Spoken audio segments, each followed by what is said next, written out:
ட்ரெயினில் போயிட்டுருக்கும்போது ஒரு அறிமுகம் ஆனார். அவர் பாலிடிக்ஸை பற்றி ஒரு அழகான விஷயத்த சொன்னார். 3 அழகான பெண்கள் வெவ்வேறு திசையில் போயிட்டுருக்காங்க. இதை பார்த்த 3 திருடனுங்க நோட்டம் பார்த்தாங்க. அவனுங்களில் ஒரு திருடன் ஓடி போய் அந்த அழகான பொண்ணுக்கிட்ட கத்தியை காட்டி அவன் அணிஞ்சிருந்த நகையெல்லாம் பறிச்சுக்கிட்டு ஓடிட்டான்.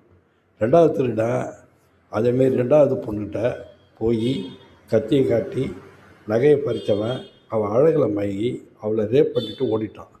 3வது திருடன் 3வது பொண்ணுங்க கத்தியை காட்டி அவள் அழகில் மயங்கினவன் அவளை ரேப் பண்ணிவிட்டு அடுத்ததாக யார்கிட்ட தெரிஞ்சிடக்கூடாதுன்னு சொல்லிட்டு அவளை கொலை பண்ணிட்டு போயிட்டான். முதல் திருடன் டிஎம்கே, 2வது திருடன் அண்ணாடிஎம்கே, 3வது திருடன் பிஜேபி அப்படின்னு சொன்னார். இது கரெக்டாக இருக்கிற மாதிரி தெரியுது. இது உங்கள் கருத்து என்ன?